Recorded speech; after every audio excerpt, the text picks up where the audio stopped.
मैं 19 साल का लड़का हूँ और ये कई साल पहले की बात है।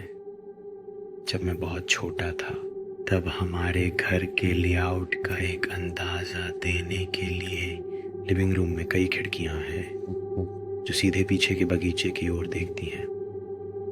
हमारे ड्राइववे में एक बड़ा गेट है ताकि कोई अंदर ना आ सके। लिविंग रूम के बगल में किचन है जिसमें भी खिड़कियाँ हैं और साथ में पीछे का दरवाज़ा भी है। ये कहानी के लिए महत्वपूर्ण होगा। तो मेरी माँ किसी दिन की तरह घर के कामों में व्यस्त थी।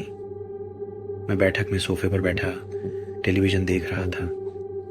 मेरी पीठ बैठक की खिड़कियों की तरफ थी।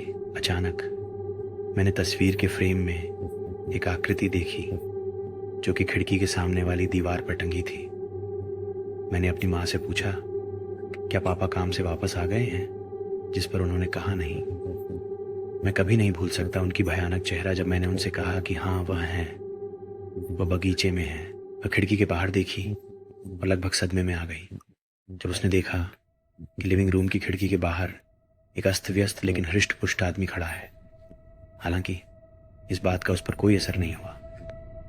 उसने कांच के पीछे से मेरी माँ की तरफ पागलपन भरी मुस्कान दी और मेरी माँ ने उससे पूछा कि वह हमारी संपत्ति पर क्या कर रहा है। वह अपने चेहरे पर उसी क्रूर मुस्कान के साथ चुप रहा। उसने कहा कि वह पुलिस को बुलाने जा रही है और जो उसने कहा वो सबसे डरावनी बातों में से एक है जो मैंने कभी सुनी है। वह कांच के माध्यम से मेरी माँ पर चिल्लाया कि अगर वह अपना फ़ोन निकालती तो वह कांच तोड़ देगा। उसे समझ नहीं आया कि क्या करना चाहिए।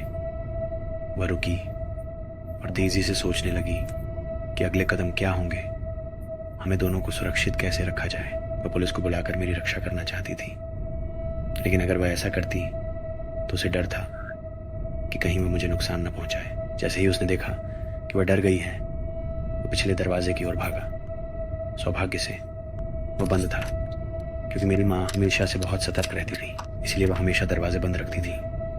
उसने चिल्लाकर कहा कि उसे अंदर आने दे, या अगर नहीं तो वह अंदर आने का रास्ता ढूंढ लेगा और हम दोनों को मार देगा।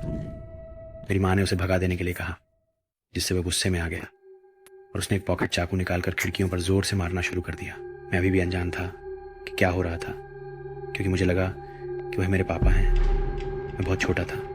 मेरी माँ ने जल्दी से मुझे पकड़ लिया और मैं ये नहीं कह रहा हूँ कि उन्होंने मुझे उठाया। उन्होंने सचमुच मुझे सोफे से उठाया और सीढ़ियों पर दौड़ पड़ी। हम ऊपर के गलियारे में पीछे हट रहे थे और छिपने के लिए कोई जगह ढूंढ रहे थे। तभी मेरी माँ का छोटा भाई अपने कमरे से हेडफोन लगाए हुए बाहर निकला। मेरी माँ को पता ही नहीं था कि वह घर पर है और उसने हेडफोन की वजह से नीचे का शोर भी नहीं सुना। उस समय मेरे मामा 25 साल के थे और काफ़ी मजबूत थे। उन्होंने बहुत से लोगों को डराया था। मेरी माँ रोने लगी और उनसे कहा कि एक आदमी है जो घर में घुसने की कोशिश कर रहा है।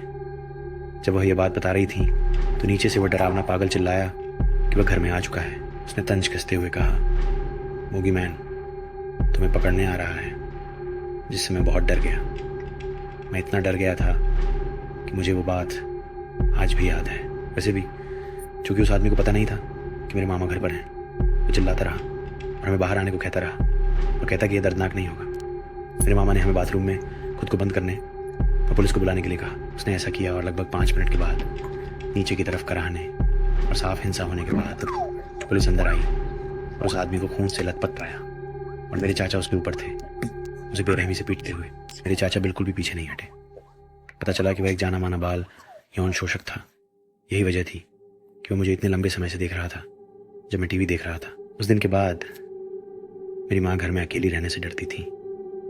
मुझे यह बचपन में बहुत पसंद था, क्योंकि मुझे दौड़ना और छिपना बहुत मज़ेदार लगता था।